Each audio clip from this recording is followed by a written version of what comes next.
So the people on this call are all across North America today, but we're all meeting on traditional land. So we thought it'd be formal to acknowledge that even though we're all online, we're all standing on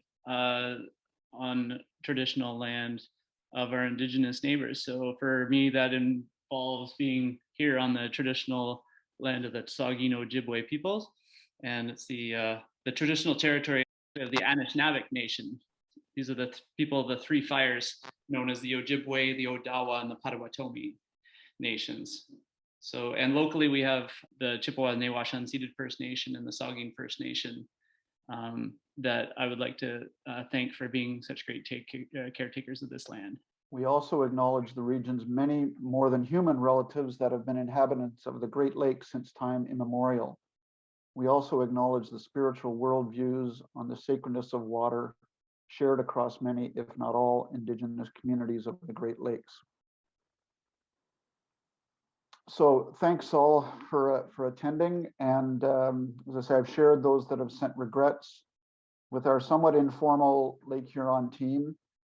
Today, what I thought we would do was just start with some introductions, and then do a go around of project priorities from each person. I'm hoping you'll have a couple of either existing projects or new projects that are on the go that you could share. And just to make a note, we are recording this so that those that weren't able to attend would be able to hear about the updates and things. And then specifically, I've asked Ted and Stuart and Abby and Erin to give a little more in-depth update on their connection to Lake Huron Forever and what that how that ties into all the other networking and groups that are out there. So Abby would be part of that little presentation, and then just kind of to wrap up, what I'd like to do is get your spin on, the next 5 years in terms of Great Lakes water quality, extreme weather events, green infrastructure, those sorts of things, and the role that this group, which those of you that weren't familiar with it will be a little bit more familiar with it at that point, can play over the next 5 years. And Abby will have lots to say about that because she represents the sort of the next level up in terms of where Lake Huron Forever came from and where it might go, both on the US side, but also on the Ontario side. And then we'll just let you know what our next meeting plans are. And somewhere along there, I think I mentioned, Abby would mention the June 22 gathering in Michigan. So are there any other ideas or items anybody wants to add to the agenda for today? I see you're thinking, Abby. Are you just, you're not? No. Okay, hearing none, then let's just let's move on. And I'll just start by introducing myself. My name's on the screen there, it's Barry. And I'm a project manager with the Grey Bruce Sustainability Network. I also have my own production company, and I do not so many live events anymore, but those things are starting to come back. I host different contracts around the region, primarily focused on delivering environmental awareness messages and those sorts of things. So I'm a contractor with Grey Bruce Sustainability Network after stepping back after a dozen or so years as the managing director. And I'll be stepping back as a project manager as of March 31st, and then moving on to other things, including working with this lovely building that I'm in called the Harmony Center, an old, I'll call it a church, but it's been remissioned as a cultural arts and sustainability center in Owen Sound, and it's a fabulous place to be. So I look forward to doing more work this organization, which will definitely tie in across the board with other environmental and sustainability organizations in the region. So having said that, I'm going to pass it on to Lee Grigg, who's our sort of co-host for today, helping out with the technical side. Lee is the new chair of the Grey Bruce Sustainability Network, which I should also say is the host of the Lake Huron Forever project over the last couple of years as it started up. And I'll throw it over to Lee just to give a quick introduction of the status of the Sustainability Network and what it will look like in the future. So over to you, Lee. Yeah, thanks. My update is very quick, but it's very exciting because this week is our week where we are changing our name. So what used to be Grey Bruce Sustainability Network will now be called the Sustainability Project. It's a name designed to be more inclusive and more relevant to all ages and all backgrounds. It is one big project whose aim is to create a culture of sustainability in our region. And when that happens, the project will redefine itself once again. So we're pretty excited to focus more on what sets us apart from other organizations. A lot of organizations do networking. So we're going to focus on what sets us apart, and that's our ability to deliver projects. Hence the name. And our 5 projects, as Barry has probably told you in the past, are still the Career Works, the Community Gardens Network, the Climate Forum, Lake Huron Forever, and the Sustainable Living Series. These are 5 projects all facing the same way with the same goal. So we're change makers in our community. And yeah, we've also shortened it, omitting the names Grey and Bruce, 2 colonial names that that we don't want to limit us. And plus, other than being limited by our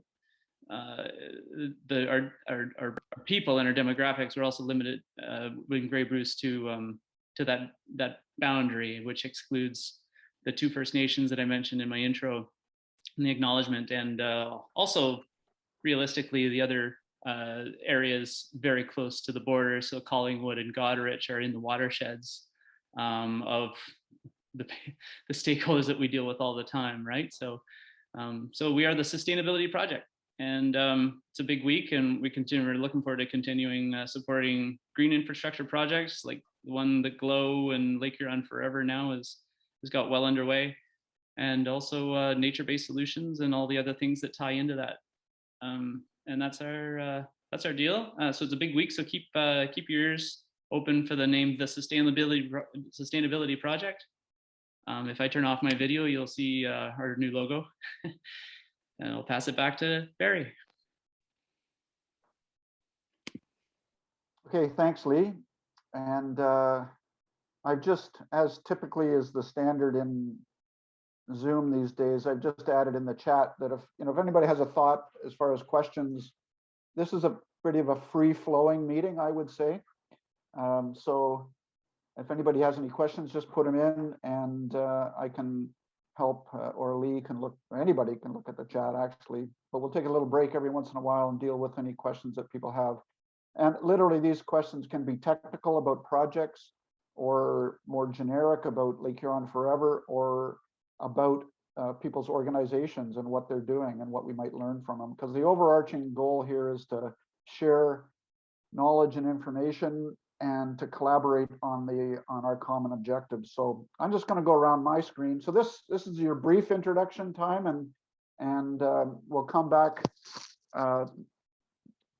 again for some longer statements. So I'll move it over to Chris from Maitland Conservation, who I had the pleasure of working with a few years ago, and it's great to have him back on. Maitland Valley Conservation Authority is south of Kincardine in Huron County, and it's on the shoreline, and it's an incredible part of our area, and I'm glad to be adding them to our list of folks joining us in the Lake Huron Forever project. So Chris, over to you. Just a little bit of introduction about what you do and what your group does.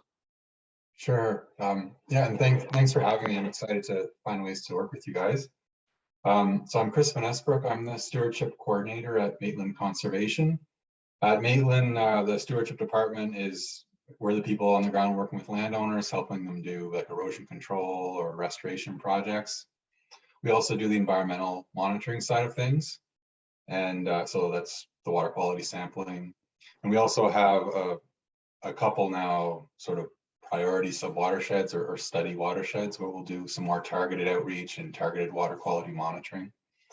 Our priorities as an organization are really to help landowners do 3 key practices, and it's cover crops, we call rural stormwater management or erosion control practices, and then ecological restoration. Those are kind of our three focus areas. So a lot of the projects I'll talk about later are all geared around that. So Yeah, and thanks, Chris. And I want to remind people that, you know, one of the bottom line functions of what I'm trying to do is put together a good list of current projects that either aren't funded at all or are looking for partner dollars to get going on the ground. And so we can, any of those specific projects, because we're recording, will be noted for addition to our priority projects list. So Abby, you're next on my screen. Just a quick intro, because you're coming back later. Apparently, smashed through the agenda. I'm Abby Ertel. I'm the community program director for Huron Pines. Huron Pines is based we have offices in both Gaylord and Alpena, Michigan. Huron Pines is a nonprofit conservation organization with a mission to conserve and enhance Northern Michigan's natural resources to ensure healthy water, protected places, and vibrant communities. So our organization does a whole host of things from river restoration, erosion control, forest management planning, invasive species removal, community planning and facilitation around natural resource protection. We have an AmeriCorps program. So we do a lot of different things. And one of the things that I do quite frequently is coordinate and work on collaborations such as Lake Huron Forever, which is why I'm here today to listen to what you all are doing and understand priorities and needs in Ontario as it relates to the Lake Huron Forever initiative. So I'm very excited to be here, and thanks, Barry, for the invitation. And that's the end of my intro. And where are you from? Oh, where am I from? Well, home is Sackville, New Brunswick, but okay. I live in Grayling, Michigan. So you have a Canadian connection. Yeah. Yeah. Okay, thanks, Abby. Stuart, you're next on my screen. Thanks, Barry. Hi, everybody. Happy to be here. I'm Stuart Reed. I'm the Executive Director of Community Foundation Grey Bruce. I hope you know what Community Foundation does. We're an agency that builds endowment funds for the benefit of the community through grants to charities and not-for-profits. And we serve all of the Grey Bruce region. We also take a lead in convening discussion around community vitality and wellness through our vital signs work. And it's a way that we use information to broker conversations with donors and individuals and families and agencies across the region to build public awareness about issues related to community well-being.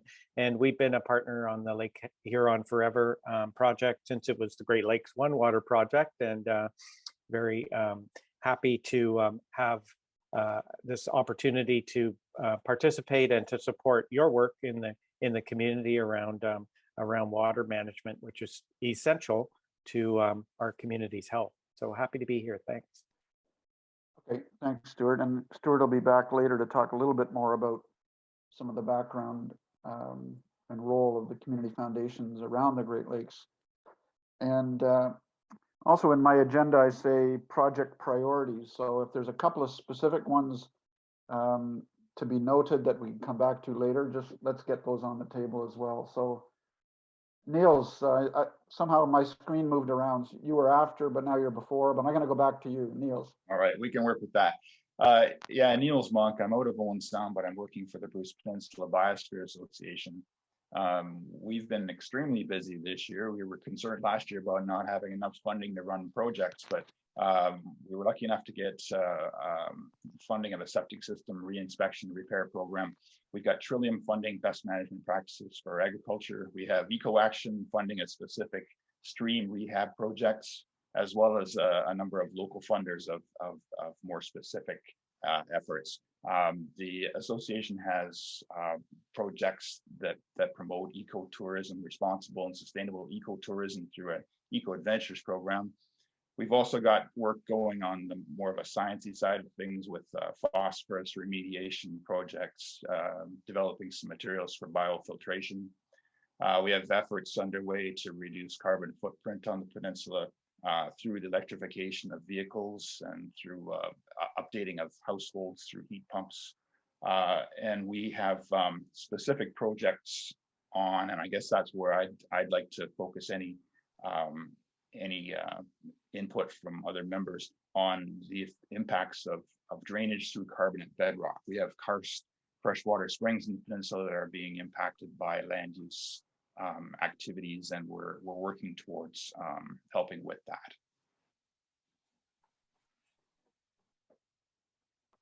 Thanks, Niels. Erin Laurie, you're up next. Well, good morning, everyone. I'm Erin Laurie. I'm the Executive Director of the Lake Huron Center for Coastal Conservation, and that is a mouthful. So we are, thank goodness, also going through a name change right now. So we're actually shortening our name a little bit. So we're just going to be the Lake Huron Coastal Center going forward. We've got a new logo, some new branding coming out. So it'll be much easier to remember and say going forward. So the Lake Huron Coastal Center, we're a charitable nonprofit, and we've been around since 1998. And we work just along the Canadian side of Lake Huron, but we'll work anywhere on the Canadian side of the lake on coastal restoration, education, and research projects.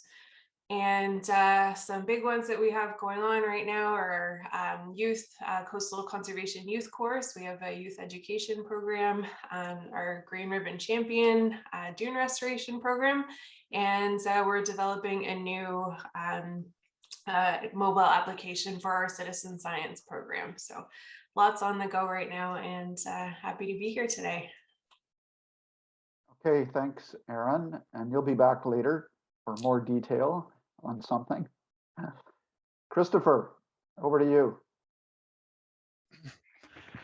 Hi, I'm Christopher Robinson. I'm the GIS tech at Gray Salva Conservation Authority. I have, so like why I'm here, I'm just interested, I guess, for projects and stuff. That's probably more a Gloria or Becca or Mike question, but I'm a technical guy, so I've worked on a few climate adaptation plans and climate change plans. I'm a water resource engineering technologist as well, so I have a pretty big background in water and stuff. I worked on the Owen Sound climate adaptation plan and the recreation of the stormwater models on the west side of the city. That was my big project a year ago, and how climate change would affect that and stuff like that.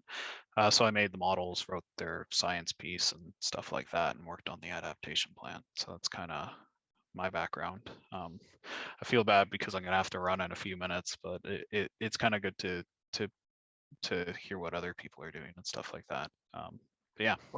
So maybe while you're here, Chris, because given what we're seeing out west and out east, certainly the modeling of flood management in urban areas, which is a project you worked on, is fairly timely, right? Yeah, like what happened out east is definitely a special case. Like that weather system is interesting. To get a summer's worth of rain in a day is a lot, and that's usually what we would call a regulatory storm. And for out west, like they're really going to have to reestablish like what their thinking when it comes to floodplain management and stormwater management and stuff like that.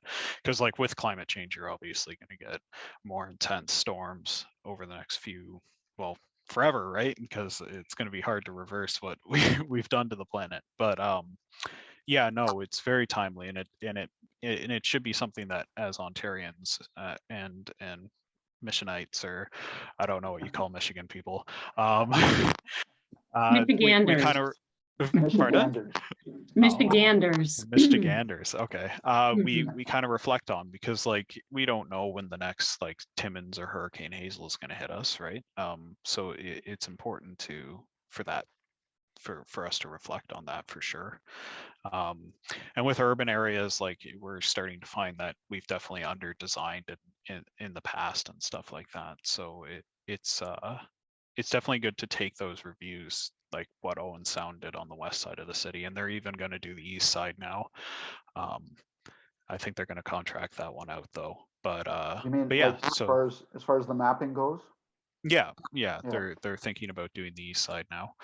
They're trying to get Okay. funding for it, or at least when I was talking to an engineer there, that's what Right. we were talking about.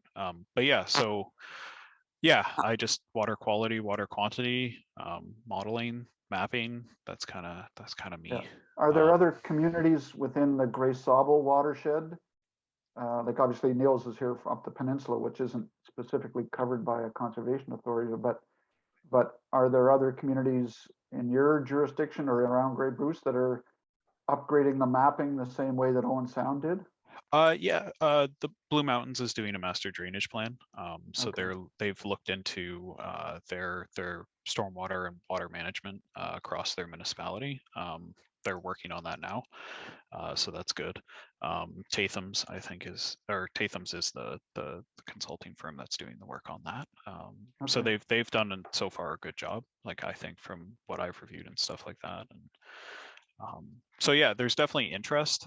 I think like again, it would probably be more eventful to talk to one of the managers here, but for the most part, yeah, I think people are interested in improving stormwater and water management infrastructure, and like Right. updating that mapping, because Right. that mapping is how we kind of keep ourselves safe. Like it's both like for the environment and public safety, Right.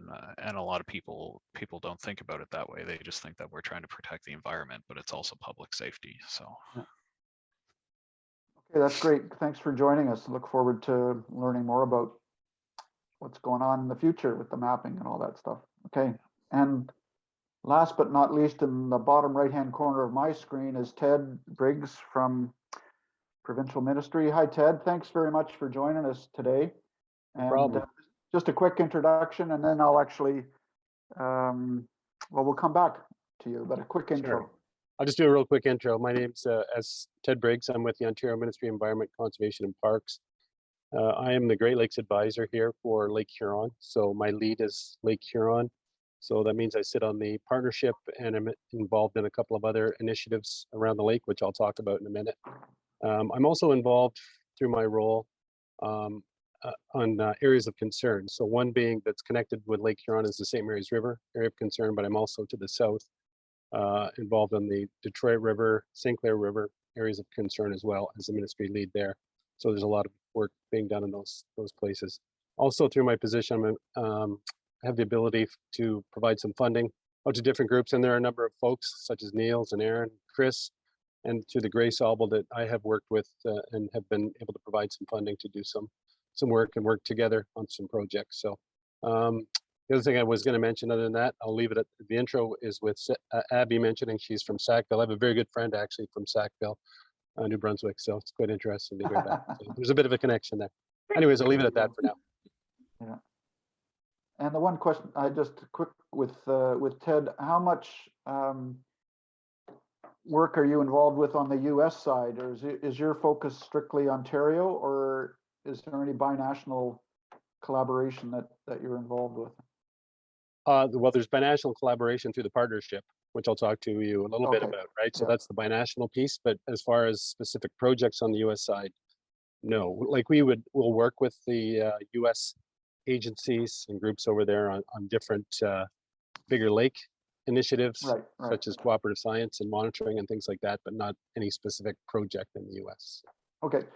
Well, without any further ado, I'd like to introduce Ted Briggs from, who's gonna, and we'll just really, this will just be a longer bit of information from a variety of people, and obviously we can keep going around the table. But I thought it would be good. These folks are directly involved with, at least 3 of them have been directly involved with the Lake Huron Forever initiative. So I wanted to get their spin more on that initiative and how it's, what it's done and how it's, what it plans to do in the future. And, but obviously Ted has been connected with a lot of organizations, including the Lakewide Action Management Plan. And I thought that would be, that's certainly a common item that we're all interested in. So I thought I could update us on that. And anything else, I mean, we've got good time. So, 10 minutes or so, or for each of you would be just fine if you got enough stuff to fill that gap. Okay, over to Ted again. Okay, I don't know if I have enough to fill 10 minutes, but I'll give you a little bit of an overview. So as I've mentioned, I'm involved in the Lake Huron Partnership, and that is co-led by the US EPA and Environment and Climate Change Canada. And many of you may be familiar with this, but so through that, there's a number of provincial agencies, state agencies. We have on the US side, there's tribes, some other tribes. I'm trying to think of other groups that are involved, but on the Canadian side, we have conservation authorities.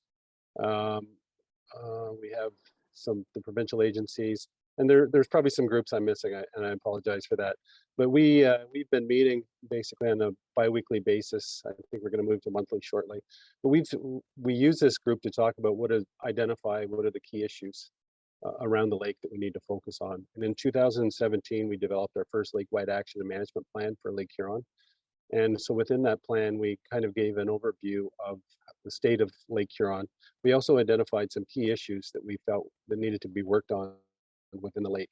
And there were 5 key issues identified. So they were contaminants, nutrients, invasives, habitat, and climate change. And I think climate change was more of an overarching piece that kind of fits into all of the other issues that were identified. So these issues were identified, and we put together a number of actions. So I think there was about 40 plus different actions that were identified to focus on work that could be done within those 5 key areas. So from an agency perspective and from some of the other groups, they identified some of the work that needed to be done within the lake. And so that LAMP, our management plan, is now it ran until 2021, so it's coming to the end this year. And so we've been working as a group to develop a new LAMP for 22 to 26. And so that is currently being drafted by the groups that I've mentioned previous. And so that is kind of almost in draft form, and will be coming out in early 2022. And that will update some of the status of some of the issues that I identified earlier. And we'll also review some of the actions that were identified in the 2017 LAMP, and there will be some new actions identified in the 2022 LAMP. Also, as part of the LAMP or the partnership process, every 5 years, we call it the Cooperative Science and Monitoring Initiative. And so that's when a number of agencies and groups around the basin on both sides identify some of the key monitoring work that they want to do. And they try to focus it all in 1 year so we can get a snapshot of kind of the state of Lake Huron at that time. So 2022 is our monitoring year for Lake Huron. So there's been ongoing work with a number of the groups on both the US and Canadian side. So on the Canadian side, it's basically focused around Environment Climate Change Canada and the Ministry of the Environment on some of the monitoring work that's being done. On the US side, they're fortunate enough to have the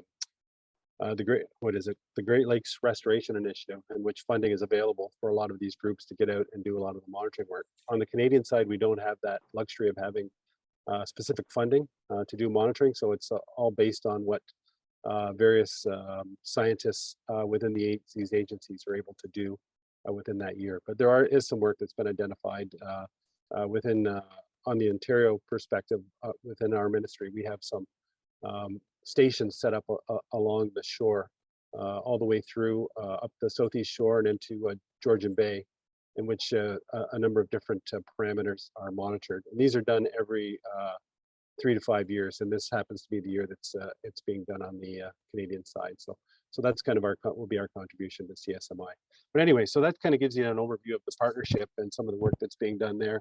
But on the also on the Ontario side, we have 2 key initiatives that I've been involved in that I'm going to talk about. There's obviously other work that's being done within the province, but these are a couple that I'm more familiar with. One is called Healthy Lake Huron, and Healthy Lake Huron was identified.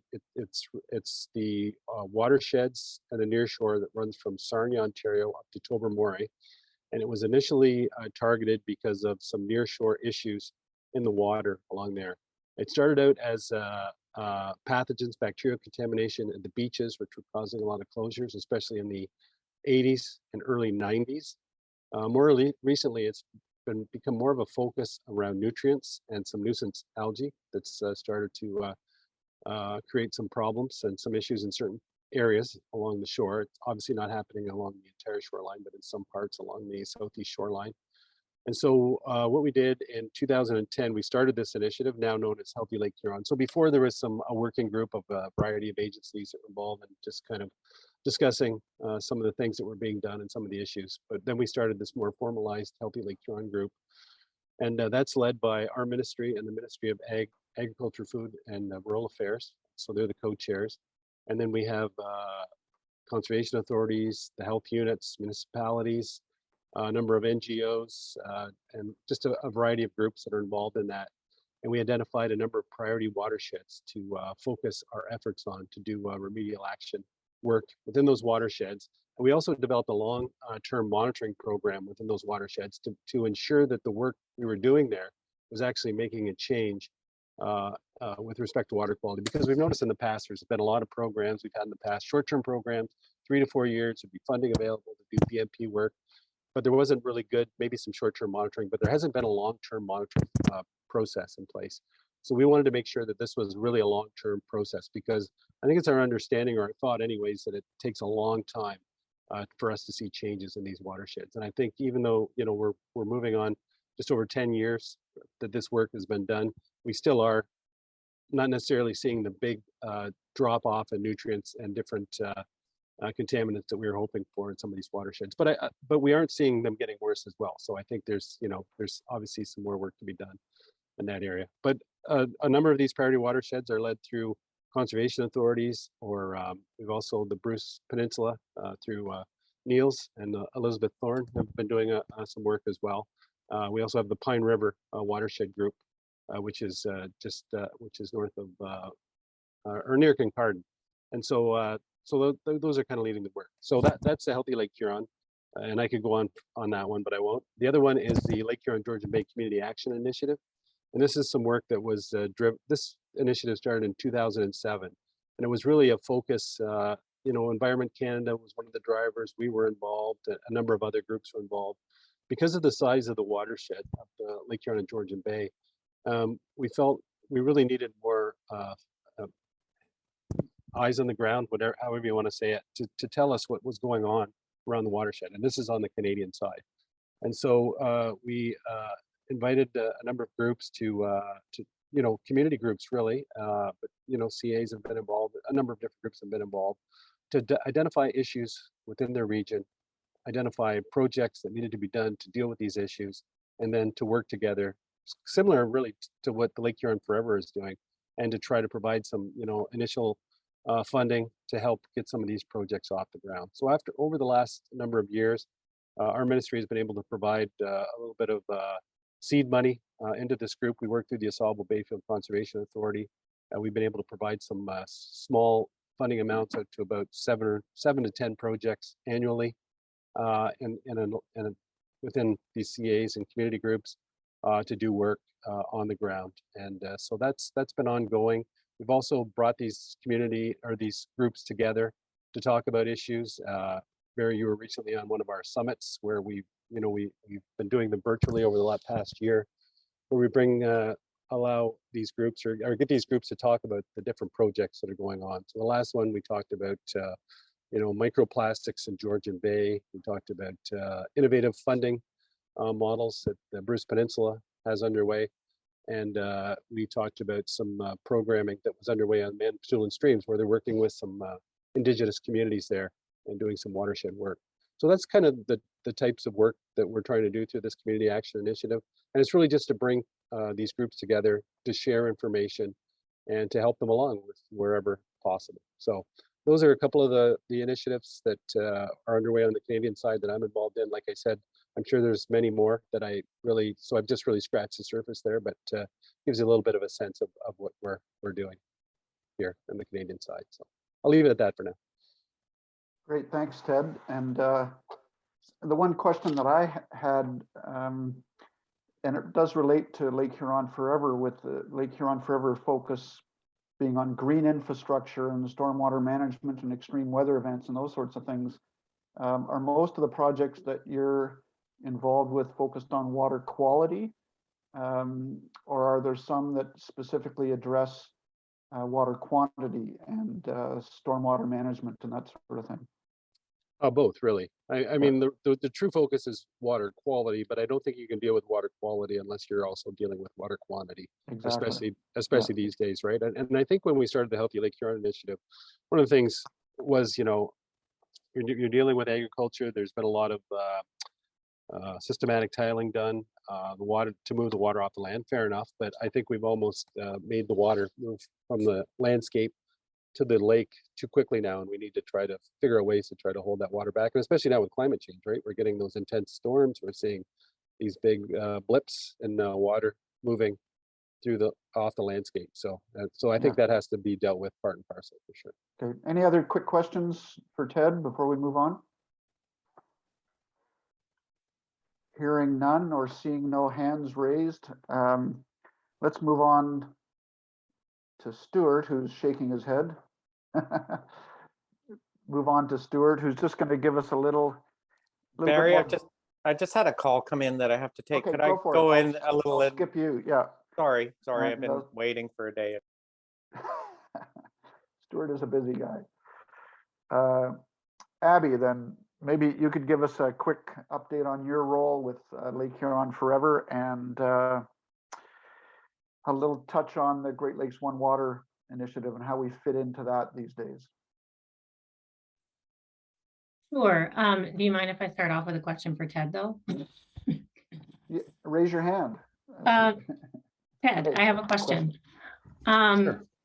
So I'm curious, your involvement in the LAMP and this updating that's happening, or the new version of the LAMP. What is the process on the Ontario side? I'm somewhat familiar here on the US side because we actually have a member of our steering committee is pretty embedded in that process over here and sits on the Habitat subcommittee. Okay. So I'm fairly familiar with how projects sort of get moved up the chain and then represented in the LAMP on the US side. I'm sort of curious what that process looks like on the Ontario side. That's a good question, because I don't know if we have a clear process in the past. Okay. It was generally, our agencies, the federal government, who work with different partners, such as some of the people on the call here today, Mm-hmm. and what we would identify different key activities we felt needed to be done in Lake Huron. So some of the bigger picture items in the LAMP, the last LAMP, was the Healthy Lake Huron, and then some of the work that would focus down on that, or the Community Action Initiative. So there's not, there hasn't been a true process, and so it's an interesting question. But you did mention there are now on the LAMP, there are some different working groups on different issues. The issues I mentioned before, right? There's the habitat, there's contaminants, and all those 5 issues have their own separate working groups. And so I think that it kind of expands out, and then those groups, I think, would work with the partners they work with on the ground to identify what they think are some of the projects, and that would feed in probably to the LAMP for this particular iteration of it. So sorry, not the clearest answer, but that's what I got. So no, that sounds great, and sounds, the way that you step that out sounds like it's very similar on either side. So yeah, great. So Barry, you want me to talk a little bit about connection to the Great Lakes One Water Partnership and how that started, and then sort of where this Lake Huron Forever initiative is heading here in the next little bit?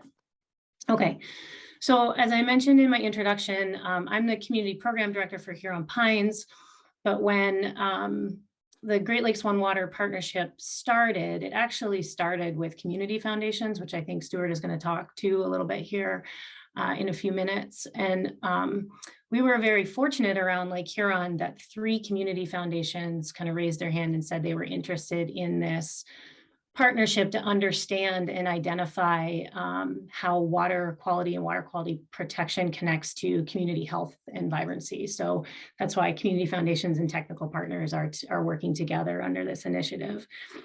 And so we have Stuart with Community Foundation Grey Bruce, and then we have 2 community foundations on the Michigan side, Bay Area Community Foundation, which is down in the Saginaw Bay area, and then Community Foundation for Northeast Michigan, which is actually housed in Alpena, so up on sort of the northern part of Lake Huron on the Michigan side, and serving about 9 counties, which overlaps with Huron Pines service area. So they reached out to us as a technical partner to be involved and actually coordinate this network of partners. So that's my role, is to work and understand what's happening with our Ontario working group, our Michigan working group, and then feed that information up to, we have a steering committee of those original community foundations represented. We have a partner from the Department of Environment, Great Lakes and Energy, which is our state environmental agency on this side, and then also from a representative from the Conservation Fund, which is a big national conservation organization, but they have a particular focus on Saginaw Bay. So we have this steering committee that works as sort of identifying priorities, guiding principles for the initiative. They make some decisions around, potential funding opportunities and ways to get dollars out on the ground into communities. So the Great Lakes One Water Partnership is actually a partnership across all of the Great Lakes. So there are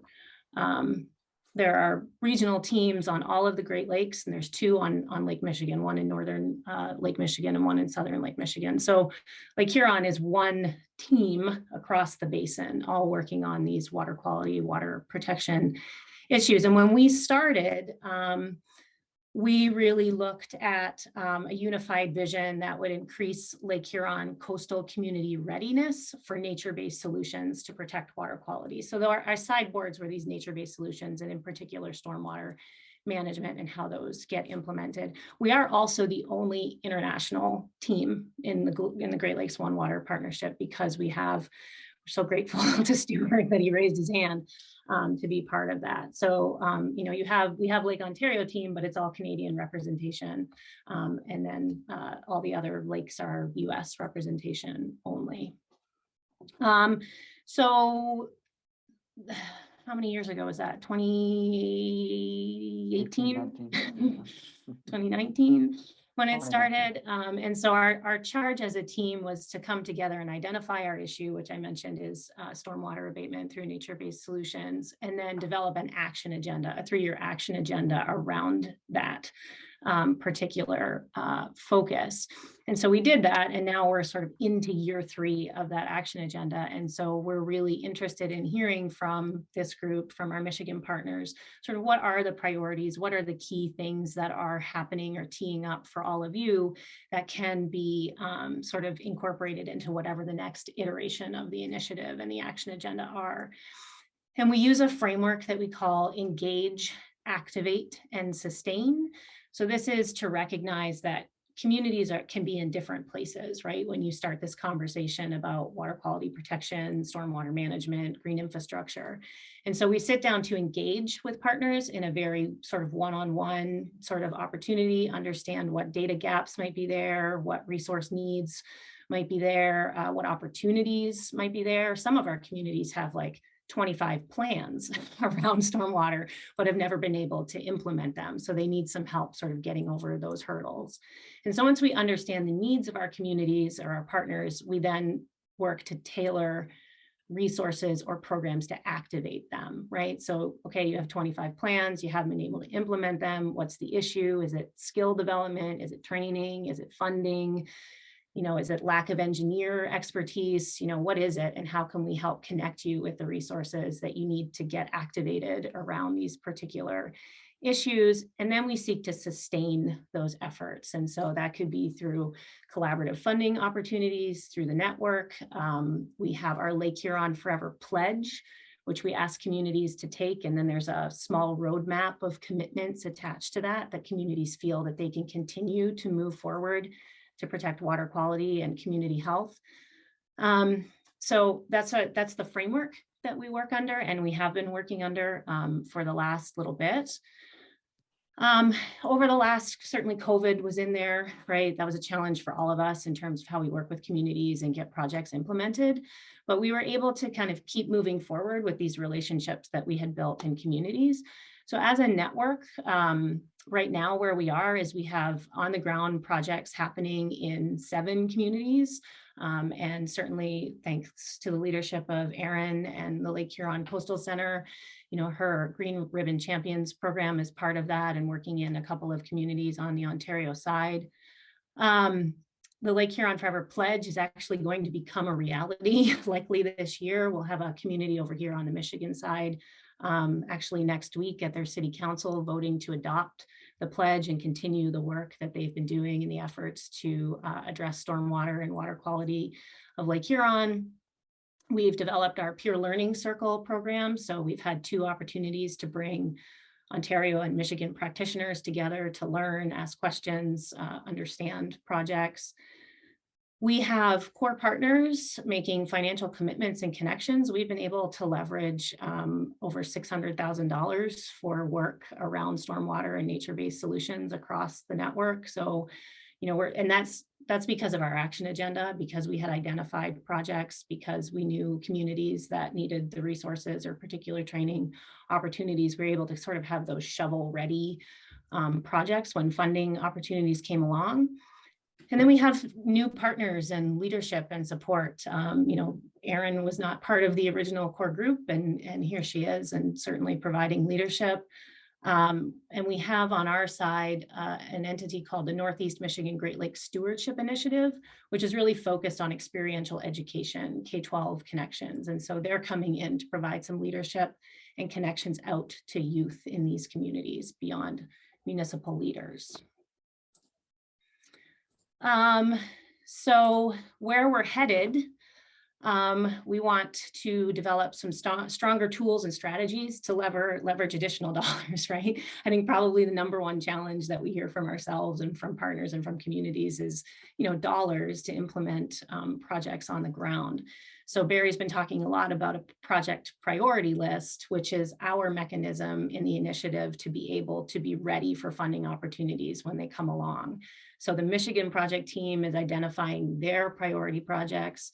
We have the Ontario project team talking about that today. And the idea is then we have a master list of projects so that when binational funding opportunities come up, when funding opportunities on either side of the lake come up, we're shovel ready to go as a partnership. And maybe, and I can use an example from our end, you know, sometimes Huron Pines is the lead grant application or funding applicant, but we will have another technical partner like Tip of the Mitt Watershed Council that works in a different area of Northern Michigan as a subcontractor because they've identified projects that they need to get done on the ground. So we can handle the administrative lift, we can be the grantee, but then we know of partners who are ready to get dollars on the ground that we're able to work with because we've had these types of conversations. So we're working to build that priority project list. We will develop some sort of new action agenda, whatever that looks like moving forward. Stuart and our community foundation partners are working on a case for support. So that's an additional strategy for leveraging dollars. And we're also looking at including Lake Huron Forever as scoring criteria in some grant projects here or grant programs here. So Gray, if they take the pledge, if they apply to Bay Area Community Foundation for funding, they say they're a Lake Huron Forever community. it's a tick in the box, right, for some potential funding for their projects. We're also looking to expand projects and opportunities based on feedback. We know marine debris is a huge issue, so we want to look at how maybe that fits under land protection as a nature-based solution and green infrastructure implementation, and then disaster and hazard mitigation as we think about climate change and the impacts of climate change going forward. And then we're also looking at some Lake Huron Forever storytelling. We're going to create a communications toolkit. We're definitely building K-12 school connections and doing more sort of local resident, local community, population type of events to understand why these projects are happening in their community, what they can do to support or do on their own property in particular. So that's, I think I'm going to take a pause there, Barry. I don't know if you want me to jump into the One Water Gathering right now, or if you want me to do that later. Let's see if there's any, I mean, I always have questions, but let's just see if there's any questions at this point anybody has for you regarding, the upper level Lake Huron Forever and where it's been and where it's going. The one question specifically, the target hosts of the projects for you, is it primarily municipalities like that are doing stormwater projects, or are there projects that are delivered by not-for-profits as well as municipalities? And that, as the project team leader in Ontario, that's one of the challenges I'm finding in terms of identifying projects is, the municipalities have budgets that are pretty much all approved now for 2022. Projects are in the can.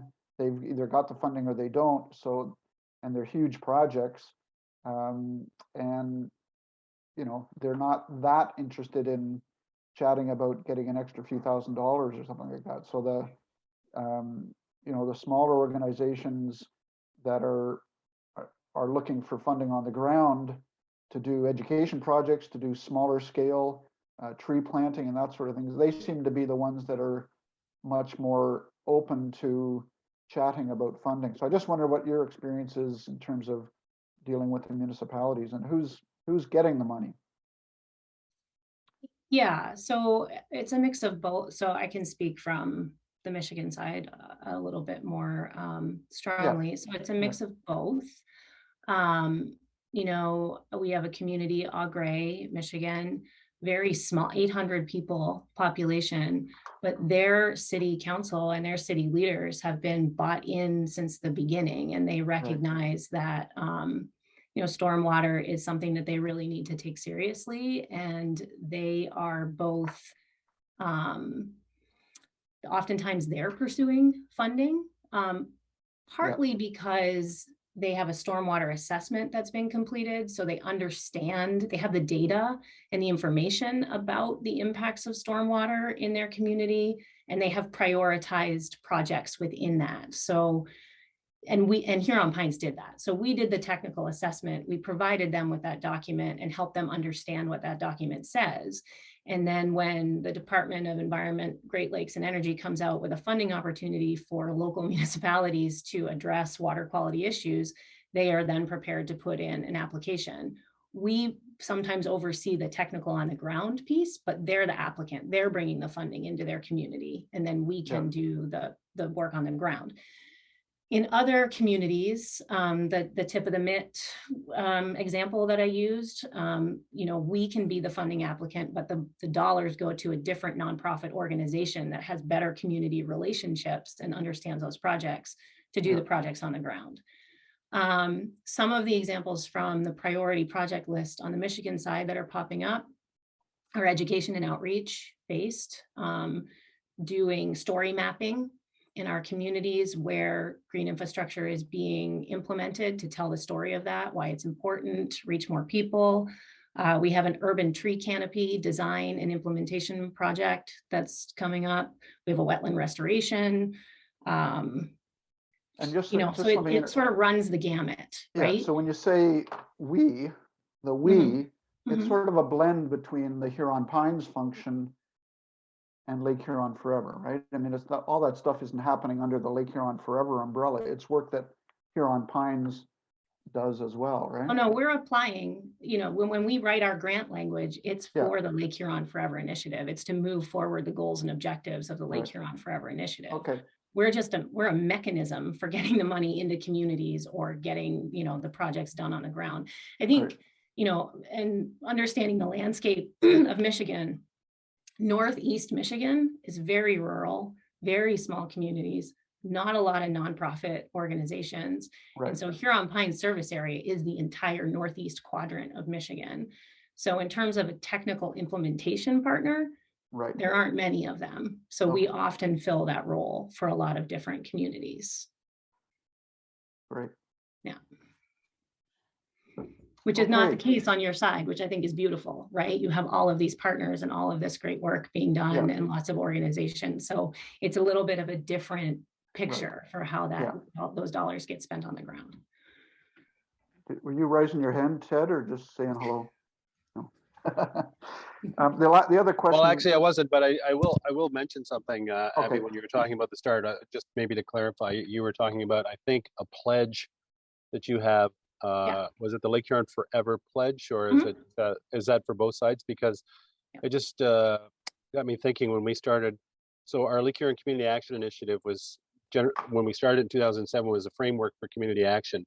We actually did identify a pledge in that framework as well, which we tried to get communities and different groups to kind of sign on to the framework and be a part of this overall Lake Huron community. It wasn't overly successful. We did have a few groups sign on, but we just found it very difficult for them to move it through some of their approvals processes. So we just kind of dropped that part and just kept moving forward with working with the groups instead. So it sounds quite familiar anyways. Just wanted to mention. Yeah, and my role really, is to bring what the pledge is, I think, in its final evolutionary stages, and I think my intent over the next till the end of March is to target a number of municipalities and present to them, and maybe I'll invite Stuart to come along with me, but present to them the status of Lake Huron Forever, the opportunities, and have a basic pledge, because it gives them something to put their teeth in. We're asking them to do something. We're not asking for money at this point, but it's here's something you can commit to, and that, I think, the pledge is in its final stages. So I think for presenting to councils, it's a good tool to have them consider something. And if they don't, I mean, it says something if they can't commit to a fairly generic pledge about water quantity and stormwater management. So, okay, any other last questions for Abby?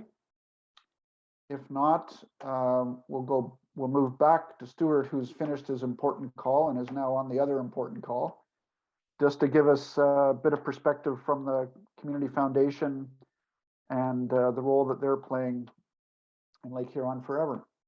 Over to you, Stuart. Sure, thanks, Barry. Yeah, and I apologize for stepping away. I had been waiting on a call back, and small office here, and we've got a cold going around, so it's me and one other person way in the back, so I had to answer the phone. My apologies. So I missed it a little bit of what Abby said, but I'm sure she talked a little bit about the formation of the Great Lakes One Water and how community foundations came into this discussion. And I'll elaborate. Forgive me if I'm overlapping a little bit, but the whole question of community sustainability and resilience and health is what community foundations are all about. So we were very interested in this opportunity to kind of bring greater public awareness to the issue of nature-based solutions for stormwater management and our continued well-being based on a healthy Great Lakes system. And so a lot of our Canadian colleagues joined the Great Lakes One Water as well. I believe that the Lake Ontario team is all on the Canadian side. So there's a wonderful joining of hands all around the North Shore of Lake Ontario of those groups that are supporting the initiative there.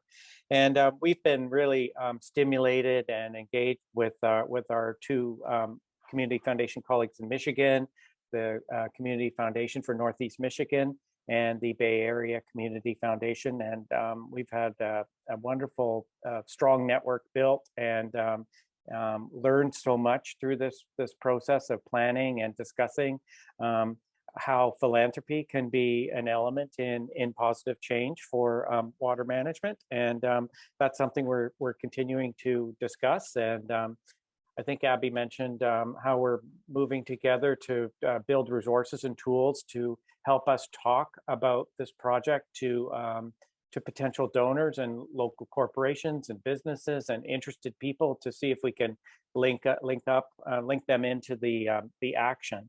And community foundations, of course, are where we flow through dollars for immediate change, but we're in it for the long game, right? So we're all about endowment funds, and we're about long-term sustainability and resilience of our communities. So in the background of all this is the public awareness that we're raising about these issues will likely bring more resources to us, more dollars in terms of donor directed or agency or funds. We have one right now, the Great Lakes Environmental Fund. We'd love to see that bolstered so that we have more dollars going out the door every year to for access from that list of local projects. We really want to be able to increase our ability to respond to need, and that's a big part of the conversation. And I love the action agenda that we developed, and I refer to it often. And Abby talked about that triumvirate of engage, activate, and sustain. And I think that really describes the community foundation model as well, because we are reaching out to people to talk about well-being and about community resiliency and about the long game, as I characterized it, how we can activate solutions. And that's a collaborative conversation that we're engaged in always with not only the charities and not-for-profits that are in the trenches doing the work, and local government and decision makers, but also individuals and families that want to utilize their wealth or resources to create a legacy or plan for change. We want to be the mechanism to activate those wishes. And then the third one, sustaining. And as I mentioned, that we are about finding ways to make sure that we're able to sustain all that good work in the long term too. So it talks about our Lake Huron Forever agenda, but it's also a beautiful description of the community foundation gesture and what we do in our communities. That discussion mechanism too, that ongoing, raising of public awareness about our role, also translates into our vital signs work. And if you know about community foundations across Canada, there's 192 of us now, and we borrow from the American model, which was established, in Chicago back in 1901. It moved up to Canada in 1921 with the Winnipeg Foundation, which is celebrating its 100th anniversary this year. We have a rich history together of philanthropy and how it activates community change and resilience. And Vital Signs is a tool that we use across the country. It's about looking at community health based on a number of indicators of well-being. And right now we're working on a vital focus report on housing in our community. There's quite an amazing crisis that's emerged because of the huge increase in real estate value that is creating scarcity of affordable housing. And it's not just a problem people with low income anymore. It's a crisis that's really affecting all people of all incomes and communities of all scales in our region. So that's something we're going to be talking about over the next year. And this Lake Huron Forever initiative as well is an ongoing conversation piece between us and the community we serve. I bring that up because Vital Signs and Lake Huron Forever are both kind of revolving around another initiative that's network-wide related to the United Nations Sustainable Development Goals. And Canada has made a commitment to addressing those goals by 2030. And community foundations across Canada are really trying to integrate our work around those goals. There's 17 of them. I hope you're familiar with them. And water figures prominently in 2 or 3 of those. And it's a way to knit together what we're doing locally with what we have to do globally. And I find that to be a very compelling element in conversations. You know, we look at life underwater, water as being a basic human right and a necessity, but that's also linked to no poverty, gender equity. You know, it really sets an agenda for how we talk about what we're trying to do in terms of building healthy communities and doing that collectively, so that what we are doing in Grey Bruce and what my colleagues are doing in Michigan really ties into a global effort to make for a better world. So another element of, and you know, we did talk about the UN Sustainability Development Goals too at some of our binational meetings, and I think that the you know, collectively we all understand that what we're doing together is really making a big difference, not just in our own region, but for the planet, and that's really important.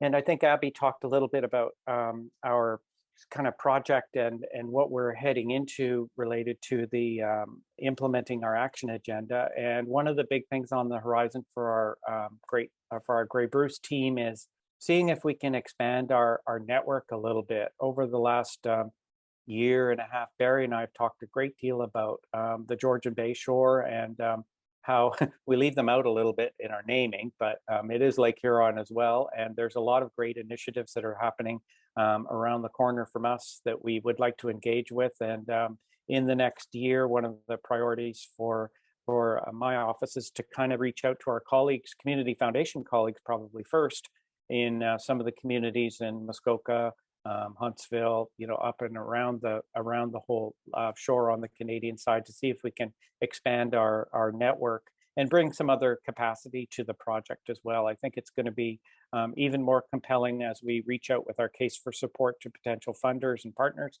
if we have a broader network along this side of the lake too. So that's something we're going to be working on. And that, of course, is going to make our list, our inventory of shovel-ready projects, as Abby described, even more robust and compelling to potential funders. So we're really looking forward to that. Through funding through the Great Lakes Protection Fund, we have had the benefit of public sector consultants on building a case for support. So that work's ongoing. I work alongside Patrick, Diane, the EDs from the other Michigan foundations on that team, and we're coming close to getting some tools and resources to take out and to kind of frame our conversations with potential funders towards supporting Lake Huron forever. And through all that too, I know Abby's going to talk about our upcoming gathering, but it has been a really a wonderful kind of family making exercise too, and I feel like our bonds with our Michigan colleagues are strong, and we talk about many issues that are facing our communities beyond our action agenda, and that's been a really rich and fulfilling aspect to this whole project. We feel you know, there's such commonality to our communities on either side of the border. It's interesting, Grey Bruce, you know, we are largely a rural area with one central city, and that's mimicked on the other side too. And all three communities, people are very much engaged with the natural environment. We love living in Grey Bruce because of the beauty and the natural wonder that surrounds us, and the clean water and forests and preserved conservation areas and trail networks, et cetera, et cetera. And our American friends are very much the same. So we've come to a real place of you know, community understanding, and our commonality is really something that is wonderful to bring to the relationship. And I think it's just we're knitting together good friendships that are going to serve us so well in many, many years to come. And Lake Huron forever, you know, is the bedrock of a very rich relationship that's going to be very beneficial to all the communities around the lake too. And I just want to say it's been such a pleasure as well to work with Barry over the last couple of years, and the success of this project and its furtherance is in large part due to his efforts. And we're really so excited about Erin joining the team, and also Lee and the new sustainability project. You know, as I go through life, I know change is the only constant. So we're rolling with it, right? And evolution of entities and new partnerships and new blood and new excitement coming to the table is really very exciting too. And I know we've got some exciting years ahead as we continue to build. And more and more, I wanted to just make an observation that we're seeing that our community is very concerned about climate change, about extreme weather. The news events recently in Canada are, it's horrific to watch, and it's just bringing to the fore a lot of the issues that we've seen, arising over the last couple of years. And we're beginning to see those priorities emerge in the community. As a community foundation, we're in a great place of privilege to receive applications from the community each year during our intake. And last year we saw a rise in projects that address the environment. And we have the biosphere here with us today. We also supported some work with invasive species on the peninsula related to removal of Phragmites. We supported through capital projects some bird observatories up the peninsula. More and more, the natural environment is a priority for our local charities and not-for-profits, and also in terms of donations and philanthropic and activity. So as a community foundation, we're really readying to be informed and to have resources ready to talk to people about how they can help, and about some of our planning around Lake Huron Forever is the real conversation starter with people that are interested in finding out more. What can I do? How can I help? And we've got the answers here with this project. So it's been terrific all around, and I'm glad to be here today. And looking forward to hearing a little bit more about the formation of some of our other networks and plans for the months ahead. Thanks. Okay, thanks, Stuart, very much. And I think what the community foundations bring to the table is their broader focus on social issues in communities. And it brought to mind a recent connection I had with the United Way locally, and they reached out about a project called Green Resilience, which is a national project in Canada, which is hosting meetings across the country that brings together the climate change issue with homelessness and social poverty issues and those sorts of things, because the most vulnerable people are the ones who can't afford to put a sump pump in, or can't afford to really be in a good place in the event of extreme weather. So click that. There's opportunities for other events. There's funding for hosting that, but even if the money runs out from them, which I think it has, I think the project idea that they're talking about is a fabulous opportunity to bring together those two themes in our communities. Can I mention one more thing, Barry? Okay, Stuart. Which builds on what you were saying. Okay. Over the last 2 years as well, the Community Foundation Network across Canada has been really engaged with the Investment Readiness Program of the federal government as well. And it is supporting the emergence of a whole new sector in our ecology of social enterprise. And we funded non-repayable capital grants to entities who were for-profit or not-for-profit, and learned a lot about the emergence of these new types of organizations across the country and how integral they are to healthy communities.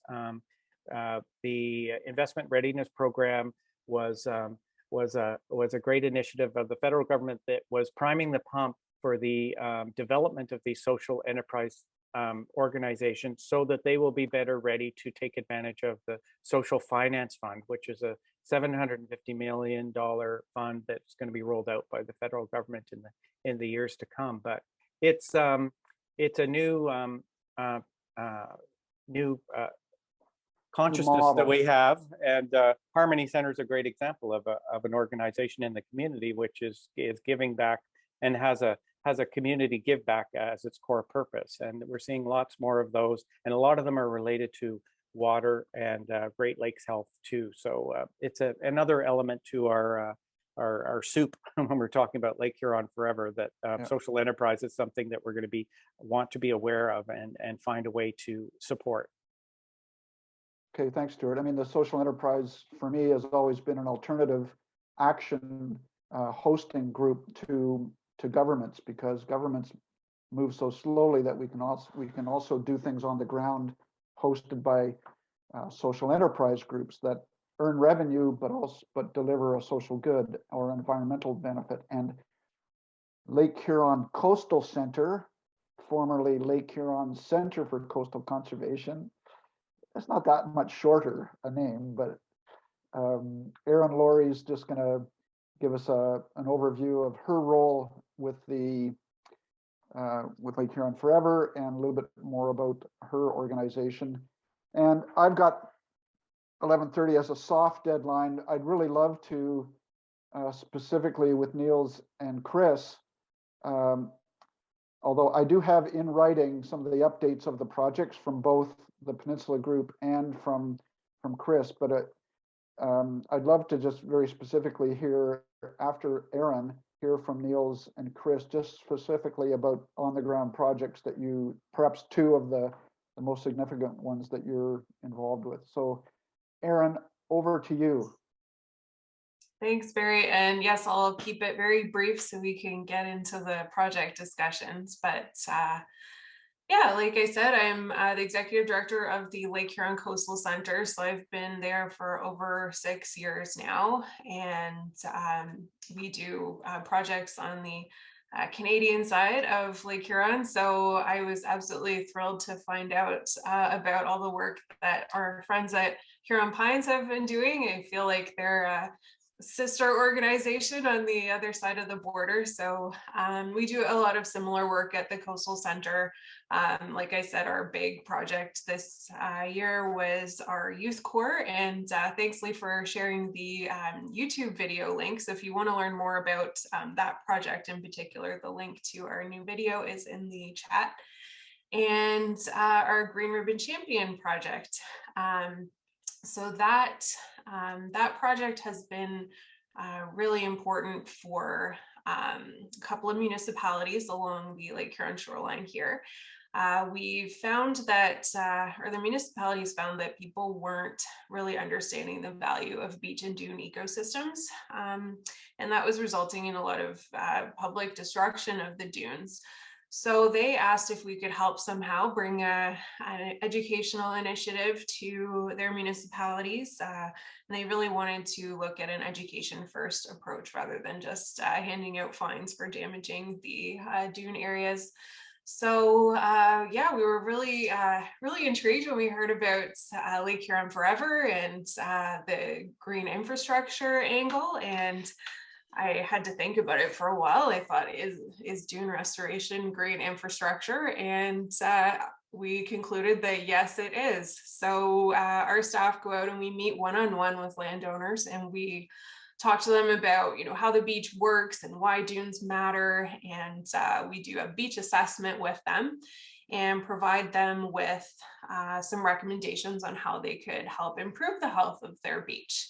And we give them a customized restoration plan for their beach. And then in the fall, which is prime dune restoration season, we try to rally together volunteers in the community to help out these landowners actually implement some of these recommendations, because dune restoration is a lot of physical work and people can't always accomplish that on their own. So we've had, oh my gosh, well over 100 volunteers come out and restore Lake Huron dunes this past fall. And we've had volunteers of all ages. I think our youngest was maybe 3 years old, out learning to plant dune grass. So it's been a lot of fun and really neat to think about the connections with other green infrastructure projects through Lake Huron Forever. So as Barry kind of alluded to, he's decided to leave us, unfortunately, and take on some other pursuits in retirement. So it seemed like a pretty natural transition to for me to kind of take over the Ontario lead here, since I managed to get myself involved in all sorts of different environmental initiatives and Lake Huron initiatives on this side of the border. So I'm also actually chair of the Town of Goderich Environmental Action Committee of Council. So I'm always thinking about projects that could happen in our municipality here. And I'm also a board member for Maitland Valley Conservation Authority. And Ted was talking about Healthy Lake Huron, which I have been involved with a little bit, and also the Huron County Water Protection Steering Committee, and a few other initiatives in this area. So I'm pretty well informed and have lots of connections with different groups along this area of the shoreline. And I am just so excited to be part of this Lake Huron Forever initiative, because funding is the main challenge for our organization and for most nonprofits. And now with the political climate impacting the conservation authorities on our side of the border, funding is challenging there as well. And it's kind of strange because we're all involved in environmental projects, but we can get feeling a little bit competitive or, territorial when it comes to projects, since we're all sometimes competing for the same limited grants. And I don't like that. We're all on the same side. We all have the same goals. We want better things for our lake and for our environment. So I think this initiative is just such a good opportunity for all of us to come together and work together to leverage funding and to make those dollars go further. So I'll probably leave it there, and we can talk about some of project ideas. Great, thanks, Erin. And I am very, very thankful. As you said, it's just a natural shift for you to take over the role in the context of your organization, but also your own knowledge and history in the area. I think it's great, and I feel very comfortable. I'm not going anywhere. I'm just well, actually, I'm going out east for a few months in the spring. So thanks very much for being willing to step in. And welcome to Chris from Maitland Conservation, Maitland Valley. Is it still Maitland Valley, or is it Maitland Conservation? Anyway, we can It's get into Maitland that. Valley Conservation Authority. Yeah. We have the more friendly branding for. There you go. This. But this is Chris and Maitland Valley. That's just a little bit south of Bruce County. So Stuart mentioned kind of expanding the turf a little bit, and Maitland is a leader in our area in terms of on the ground projects and soil erosion prevention and this sort of thing. So I'd like, great to have you here, Chris. Just give us a little bit more detail on a couple of projects, and these projects will be added to the priority projects list. So over to you quickly, Chris. We'll say goodbye to Stuart. Thanks for coming, Stuart. Oh, he's gone already. All right, yeah, I'll go quick. I'll focus on two. So one that we have funding for next year through Environment Canada, their nature-based climate solutions funding, is for promotion of cover crops in our watershed. And what this project does, or what a cover crop does, it's left there over winter to protect the soil, so it increases infiltration, reduces soil erosion. Often, these are flowering species, so there's pollinator benefits and things there too. But we want to promote cover crops across our watershed, so we're working with producers to either improve the cover cropping methods that they're using or add it as a new crop into their rotation altogether. The way it works is we're offering a $25 an acre incentive to help cover the cost and the risk of producers experimenting with cover crops. So we go out in the fall, we make sure that it's been established, and then we check it again in the spring to make sure they've left it over winter. It's maintained that residue cover over winter, which is really what we're looking for. And then at that time, they'd get their incentive payment, kind of cap it at 150 acres as a max grant there. So we've got some funds to do that through Environment Canada. We've only really got enough funds to do about 3,500 acres, which there's 600,000 acres in our watershed. So there's potential to certainly grow that. That's one project. The other one we've also got funding for through Nature-Based Climate Solutions, Environment Canada, is for our floodplain restoration, riparian area restoration. We're focusing on areas that are unprofitable for farmers, so it's hopefully an easier sell to get them to restore it. These areas, though, like we find there's a lot of people willing to restore these areas if we can come in, make it simple, 100% funding, coordinate the project on their behalf. So that's what we're aiming to do. We've got funding from Environment Canada. We can match that with any other grants that we were able to find, either through the county or we have private donations come in and things like that. So those are two big projects going, and we've got that Environment Canada funding until 2024. So we're able to do sort of a multi-year project. Yeah. So one question I have consistently with the conservation authorities is in terms of the focus. Do you have any projects that focus on the urban, sort of the gray infrastructure, or you're mainly working on the green areas that need to be more greener, agriculture and that sort of thing? Most of our projects are falling in the rural areas. That's the biggest thing. But maybe the closest thing, Barry, is we try to do a lot of work on municipal drains. So like the open channels and things that are draining agricultural areas. Now they're municipal infrastructure, and the reason we like to focus on that is if we can get things like erosion control or stream buffers to be incorporated into those municipal designs, and they're protected long term.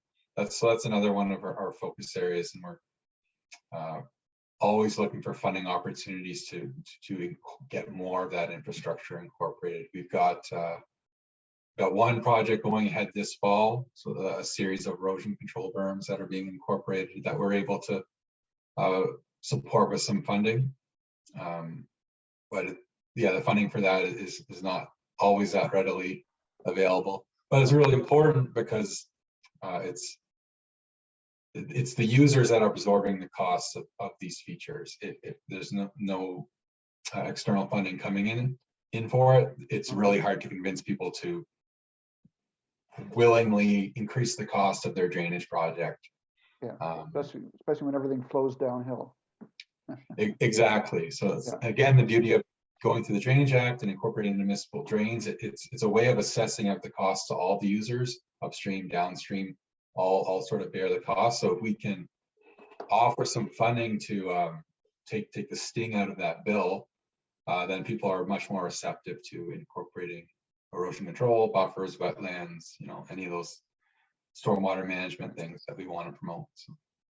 Okay, that's great, Chris. And as I mentioned, these projects will be summarized in the priority projects list. And next up, we'll just ask Niels to drill in on a couple of the projects that the Peninsula Group is doing. And then I'll ask Abby to come in quickly at the end to give a little plug for our upcoming June gathering, and then we'll be done. So Niels, over to you. Yeah, thanks, Barry.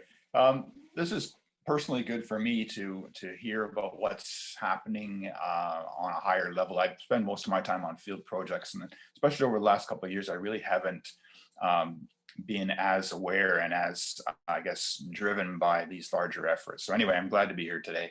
And maybe just, sir, before you go, maybe you could just interrupt and tell us a little bit about just 2 minutes worth of your background, because I know your name from all over the place. Yeah. And I just want to get that updated in my own mind.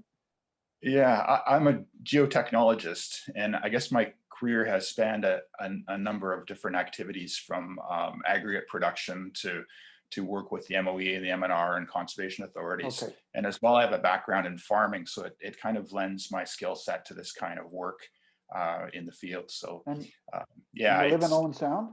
I live in Owen Sound, yes, and I work on the peninsula. So Okay. yeah, Best of couple of both things I worlds. want. Yeah. There were two projects that kind of came to mind as somewhat interesting and a little bit new, I think, and they do involve green infrastructure and stormwater management in a more of a focused sense. We had some monies come in through Eco Action to do some rehabilitation and protection of a 5-kilometer section of headwater stream this season. So we sort of built into that project the capacity to look beyond the stream itself in terms of where the water is coming from. And on the peninsula, we have an area of very shallow soils and porous carbonate bedrock that provides this drainage system that has been largely undefined and misunderstood and ignored largely. So what we'd like to do through these projects is try and build a better understanding and appreciation for where this water comes from in a larger sense, since it doesn't drain through the surface physiography, it drains through underground path routes. So we're hoping to further define and impart some understanding of these processes, and then provide some guidance as to what management of surface land uses are necessary to ensure the continued water quality and quantity of these water courses. We have one that drains to Georgian Bay, Judges Creek, and we have another one, the Albemarle Brook, that we're working on right now for trout habitat that drains to Lake Huron. So we're going to both sides of the peninsula. So ultimately, we, as well as developing this awareness and appreciation of the system, we want to work towards the development of some risk management tools, some GIS-based informational tools that we can pass to the municipalities to try to gauge the impact of development proposals. And it involves everything from the drilling of wells through these segregated bedrock layers to sewage systems and quarrying operations within the area. So it's very interesting stuff, and we're finding that we're about 30 years behind actually the States. We have some counterparts in the States that are dealing with these same issues of drainage through carbonates. And we hope to catch up to some degree on the peninsula with these projects. Okay. I think there's so many things that are coming through my mind in terms of follow-up questions and chats that we could have and next meetings and things like that. The summary of this whole thing will actually be in the recording of today's gathering, in the recording and in the chats, which we will make an effort literally to summarize, which will help us plan for our next Ontario team meeting, which will happen sometime before the end of March in the new year, probably in around the end of February.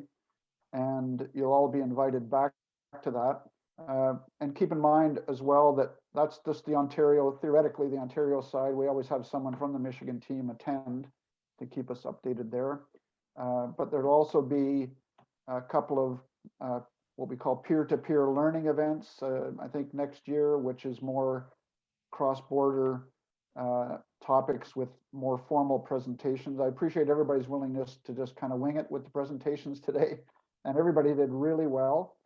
And the other, finally, the thing that I'd like to give Abby a chance to just talk about briefly is a conference. I think it's called a conference that Michigan will be hosting in the new year. And I've had the good fortune to attend an earlier event and getting together with the Michigan partners, as Neil said, we can learn so much from a cross-border communication because it's one water that we're dealing with. So on that note, over to Abby just to wrap up with a little bit about our June gathering. Yeah, thanks, Barry. And Niels, I really appreciate the projects that you shared. The headwater stream restoration piece is really interesting. Huron Pines does quite a bit of that in our area, and that risk assessment component of it is not necessarily something that we've talked about in terms of sort of bringing those projects out to municipal leaders in terms of their development decisions. So we work a lot with road commissions, but sort of that, you know, the sort of stepping up the municipal leader chain and providing some of those resources is really fascinating. So I'm excited to share that with our water team, and they might have some follow-up questions if you're open to that, maybe. Absolutely, that's great. Great, thank you. Yeah, so the learning goes both ways. There's great things happening on both sides, and any opportunity that we have to get together and share those, ask questions, learn from each other has always been a core element of Lake Huron Forever and the Lake Huron team here under the Great Lakes One Water Partnership. You know, we haven't been able to get together in person for the last couple of years. So we're really excited, and all of our fingers and toes are crossed that by June of next year, we'll be able to have a fairly large gathering to bring together this partner network that we've been building, to showcase the work that we've all been doing in terms of, you know, stormwater and green infrastructure, nature-based solutions work. So the ask right now is to mark your calendars for June 17th, 2022. It's a Friday, and likely the 18th as well, if you're interested in some field trip component and learning. I've heard through the grapevine that maybe there might be a dune restoration hands-on kind of component that Erin has offered to lead if we can find her a stretch of beach where that would make sense. So, you know, we want to get together, we want to have fun, we want to see green infrastructure on the landscape. We will be hosting this in Alpena, Michigan, which is our largest urban center in the Northeast. So we're talking like 10,000 people here, but they have a great vibrant downtown. They have the Thunder Bay National Marine Sanctuary is there. So we have a National Marine Sanctuary with historic shipwrecks off of the Thunder Bay. So the Marine Sanctuary sits there. It's a great meeting location. They did a new urban green roof this year. So we'll be able to get up there and have some function up there and see what they did. But we'll be looking at all day Friday, sort of conference style, concurrent sessions. We're looking at having, you know, tracks that would appeal to municipal leaders, to practitioners, to educators, right? We want to bring in that education component and youth component. And others. So we're sort of in the really early development stages right now. So it's just that 17th and 18th on your calendar. There will be more information coming, and we're interested in what y'all would like to learn about. You know, what do you want to talk to people about? What do you want to see in terms of, you know, Lake Huron water quality protection and green infrastructure? What would be valuable to you if you were to take the time and put in the effort to come to Alpena and visit with us and do some peer learning. So that's as much as I'm going to say right now. You know, it'll be a mix of learning, workshopping, fun, you know, field trip. And we're just, like I say, in the next couple of weeks, I'd like to start to pull a more formal agenda together. So let Barry know ideas. If you have anything right off the top of your head right now that you want to share, I'd love to hear it. But we're really excited to get people back together, because I think going back to that team building aspect and the relationship building that Stuart talked about, when we were able to get together as a much smaller team in Bay City a few years ago, it really was a fantastic experience. So we want to bring that back and have more people join us this time. Okay, great. Thanks, Abby. Anybody got any kind of final wrap-up comments they'd like to make, just to help us move forward? Otherwise, I can do a little wrap-up. I'd really like to thank Ted for coming. I know everybody's got a busy schedule, but I know his connections with a lot of different groups and organizations really brings the big picture view to the table. And Ted, if you could just summarize it in a paragraph for me in writing, that would be great. I'm only kidding. You don't have to do that. Okay. But that is clearly one of the challenges that I'm having especially, and Stuart mentioned the idea of expanding our turf, especially, once you head east to that great part of Lake Huron known as Georgian Bay. We have groups like Georgian Bay Forever, the Institute of Southern Georgian Bay, and it just keeps going all around the east side. So literally the networking piece is a challenging opportunity to share resources. And I think the provincial perspective on it, Ted, is really important and helpful with that. And also just to note that some of the funding programs that were mentioned by Chris, by Ted, by everybody who's getting dollars from different sources, that resource as well, I think is something that Lake Huron Forever could also help put together. Some of the funding is binational. When we've looked at some of the sources on the American side, on the US side, it really is a huge pot of very important money that's available both for the Michigan side and the Ontario team. So that's a great advantage of having a binational organization, because a lot of the funding organizations are very happy to support projects that are binational. So having said that, I think the only wrap up I'd like to add is that I'm always more nervous about Zoom and the technology than anything else. So I'd really like to thank Lee Gregg for helping out today, and also for the role that he's playing with the sustainability project to carry the torch, so to speak, for our area, which, as was said a couple of times, is an incredible, and we know the influx of city dwellers during COVID has been a true indication that ours is the place to go. And we're so lucky, and it's so important to protect our spaces from the impacts of extreme weather, and to protect our society, our on the ground people from those same impacts. So unless there's anything anybody wants to add, I'll just say that I'll keep you all on the list, and we'll have another Ontario team gathering in around February, and there's probably a peer-to-peer learning thing happening sometime in the future, but maybe June would be the big gathering next time. But we'll keep you all updated on that. And having said that, thanks very much. I was nervous about Zoom. The number of people that showed up was a perfect number, and the information on the table is just going to be so valuable, and it'll be available through the link that Lee has provided. So I'm really pleased also that you were all able to find the time and take a moment away from your work or your family. So thanks. Yeah. Okay. Thank you. Thanks so much. Have a good day. Bye, everyone. Out for a walk. Go for a ski.